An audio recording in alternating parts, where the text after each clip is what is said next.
caught my girlfriend flirting with someone after she forgot to hang up. So I dumped her on the spot. I'm 27. I was on my lunch break at work when I decided to call my girlfriend, Mia. We've been dating for about 2 years, living in a small apartment downtown. She usually texted me throughout the day, so it felt odd that she'd gone quiet. I dialed her number, half expecting her to pick up breathlessly, complaining about a hectic schedule. Instead, Mia answered in a hushed voice, "Hey, I'm busy. Can I call you later?" Then she hung up, or so I assumed. Except she didn't. A couple seconds later, I heard muffled sounds, then her voice again. Only she wasn't talking to me. She must have set her phone on the table without ending the call. I froze, listening confused. The background noise sounded like dishes clinking, faint chatter, almost like a restaurant. Then her tone changed, downright flirtatious. My name never came up. Instead, she was addressing someone else with words like sweetheart, giggling about how he's so clueless. My blood chilled. I was stunned motionless. Phone pressed to my ear in disbelief. She was telling this person they looked great tonight, joking about how they needed to do this more often. My heart hammered. This wasn't just casual banter. It was intimate, the kind of talk reserved for someone you're romantically or physically involved with. I felt a swirl of confusion and anger. Mia was on a date, right now while forgetting to end her call with me. I quickly hit the record button on my phone's second device, a habit from years back when I sometimes recorded phone meetings. My shaky fingers fumbled, but I managed to capture her conversation. She teased him about ordering dessert, teased him about how I, her dense boyfriend, never suspected anything. That final bar was a knife to the gut. The smug way she said it revealed how long this had been going on behind my back. Then I caught a snippet. "This new bistro is amazing. Thanks for taking me here." Bingo! The new bistro around the corner from our place was fairly upscale. I had never taken her there. Mia had told me it was too pricey to bother. Now she was there with him. My shock ignited into fury. If she wanted to keep secrets, she should have ended the call. Slamming my laptop shut, I rushed out of my office. Coworkers gave me curious glances, but I didn't stop. My mind roared with betrayal and adrenaline. I drove with trembling hands straight to the bistro, ignoring the possibility that this could end in public humiliation. If she was brazen enough to cheat on me in broad daylight, so be it. Arriving at the restaurant, I spotted her car in the lot. My pulse quickened. I clutched my phone, still recording. My thoughts spun. Should I barge in or observe first? But there wasn't time for subtlety. I marched inside, scanning the chic interior for that all-too-familiar face. My heart hammered, and then I saw her, seated at a corner table, leaning in close to a guy with a designer shirt and an arrogant grin. Mia, laughing like this was the time of her life. My feet carried me straight to their table before I even decided what to say. She was mid-laugh when she finally noticed me looming over them. Her eyes went huge, color draining from her cheeks. Her date glanced up, confused. I had no illusions about how insane I must have appeared. Eyes blazing, fists clenched by my sides. For a second, we just stared at each other. Then I broke the silence, voice low and trembling with anger. "Enjoying the date," she stammered. "What are you doing here?" Her date tried to muster some bravado. "Dude, calm down. This is a private conversation." That lit my fury. "Private? Are you kidding me?" I glared at Mia. "You forgot to hang up the phone. You know, I heard everything." Her face contorted with shock, then shame, then a flicker of defiance. "This isn't what it looks like," she said lamely. I barked a bitter laugh. "Oh, so you weren't just calling me clueless while you planned your next hookup with him?" The restaurant's surrounding tables quieted, guests sensing the drama. Her date stiffened, presumably worried I'd cause a scene. A manager hovered near the bar, uncertain whether to intervene. She tried damage control. "It's not that. We're just friends." It was a joke. Pathetic.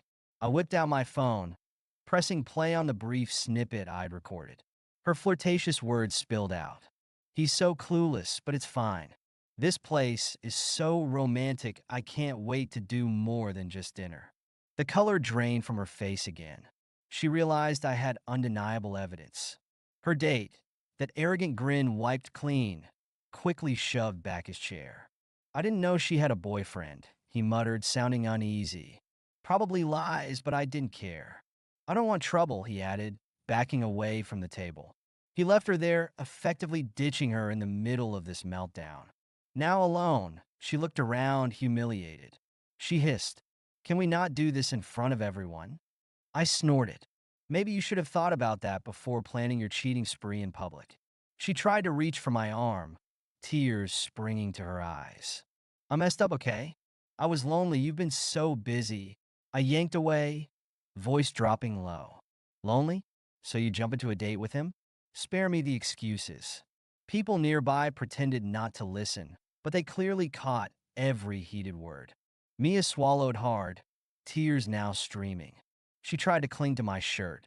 "Let's just go home, talk about it." My rage boiled. "We have no home. You made sure of that the moment you started flirting with someone else." She whimpered, "Please, I love you." "No, you love the idea of me being too naive to notice." But guess what I noticed? I stepped back, raising my phone slightly. "I'm done. We're done." She tried to salvage it. "It was a mistake I never intended." I cut her off. "Don't lie, you planned this date. You called me clueless. That's more than a mistake, that's betrayal." Her tears streaked her cheeks as I turned to leave, heart pounding, adrenaline coursing. "Wait, don't go," she yelled after me, but I was already heading for the door, ignoring the stunned onlookers. The drive back to our shared apartment felt surreal. I realized she had a key, had clothes in my closet, personal items scattered across our place. The thought of facing her again, under the same roof, turned my stomach. She tried calling me multiple times, but I let it ring. Eventually, I parked outside and remained inside the car for an hour. I needed some time alone, mustering the will to enter. Part of me hoped she'd be gone, but of course, she was there, perched on the couch, tears streaked. She stood the moment I walked in. "Please let me explain," she whispered. "Don't you want to at least hear why I did it?" My voice came out hollow. "A reason? You cheated. You lied. You ridiculed me." She wrung her hands. "I was feeling neglected. You've been working late. You hardly take me out." I craved excitement. My jaw set. "So you talked to me about it like an adult. Instead, you found your excitement in someone else's arms. Someone you boasted about right in my ear." She wept, insisted she was confused, that it was only a fling. "It didn't mean anything," she claimed. I laughed bitterly, reminded her of how she'd belittled me on that call. "If that's how you act for meaningless things, I'd hate to see you with actual feelings." She whimpered, "I never wanted to hurt you." I snapped, "But you did. This is over. I can't trust you again." Her eyes flared with desperation. "We can fix this. I'll block him. I'll do anything." I shook my head. "No, we're done." I grabbed a duffel bag, started tossing the inessentials, my personal documents, electronics, anything I didn't want her rummaging through. She trailed after me, sobbing, "Don't leave. This is your place too." I paused, turning on her. "You might as well keep it for tonight, but I'll be gone. By the weekend, I expect you out permanently." She squeaked in indignation. "Why me? You can't just throw me out on the street." I fixed her with a hard stare. "I can and I will. We're not married. The lease is in my name. I'm not obligated to keep a cheater under my roof." She changed tactics, anger surfacing. "You'll regret this. I'll tell people you were controlling, that you're the reason I stepped out." I shrugged. "Go ahead. I have recorded proof of your cheating, remember? Let's see who regrets what." Her eyes flicked with fear, aware I had the audio from her phone fiasco. Storming past her, I loaded my bag into my car. "If you have any sense, you'll be gone by tomorrow. Otherwise, I might get a restraining order." She shot me a furious look, but tears returned. She sat down, face in her hands. I forced myself to walk away, ignoring the pang in my chest. Despite my anger, we had built memories together. But those memories were overshadowed by betrayal. That night, I slept in a friend's spare bedroom, unsettled and raw, but certain I'd done the right thing. The next morning, I started taking steps, changed my phone passwords, canceled her secondary card on my bank account. Enough was enough. She had no place in my life now, not after using me as a fallback while dating someone else. But little did I know, she wasn't done with her manipulative attempts. Over the next few days, my phone lit up with messages from Mia. She oscillated between begging and lashing out. Please come back. I'll fix everything. In one text. Then, you're a heartless jerk in the next. I blocked her on social media, but she found ways to contact me via new accounts. She tried guilt-tripping me, claiming she had nowhere to go, that her family lived too far, that I was punishing her for a small mistake. Each message fueled my resolve to stay away. One evening, Mia showed up at my workplace, waiting by the parking lot. The moment I stepped out, she rushed over, tears in her eyes. We need to talk. My co-workers glanced over, sensing drama. I kept my voice low. There's nothing to discuss. You cheated. It's over. She attempted a big public meltdown, sobbing that I was throwing away our future over one slip-up. I refused to budge. I told her, I have the recording. This wasn't a random slip. It was premeditated. You called me clueless, remember? She cringed, probably recalling how humiliating it was that I overheard. She threatened to scream I'd hit her. But I realized people were watching. Another manipulative play. I stepped back, hands raised. Try it. People can see I'm not touching you. She fumed, eventually stomping off. Days turned into a week. She finally cleared out of my apartment, leaving a note on the table. I hope you realize how much you hurt me by not giving me another chance. My laugh was humorless. She hurt me, yet twisted it so I was to blame for not forgiving her swiftly. Classic entitlement. Mia made one final gambit, contacting some mutual friends, spinning a tale of me being distant, that she slipped up because she felt unloved.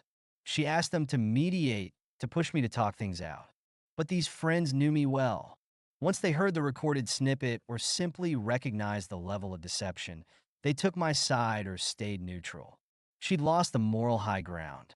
At last, the storm calmed. Mia retreated from my life, presumably scouring for a new place or new victim. My heartbreak gradually gave way to relief. I dodged a bullet. Someone who could betray me so easily wasn't worth the tears. In a twisted sense, I found closure in her phone error. Without it, I might never have known. She would have continued that affair behind my back. Her carelessness saved me from more heartbreak down the line. Today, I stand alone in my reclaimed apartment, bedding changed, new locks on the door, slowly healing. I keep minimal reminders of her. Friends ask how I'm doing. I say, better than ever, and I mean it. She might sulk around telling her sob story, but the truth is clear. She broke my trust, and there's no going back. Thank you so much for listening to my story. If you have any thoughts, I'd love to hear them, so please leave a comment. Don't forget to like and subscribe if you want more stories like this one.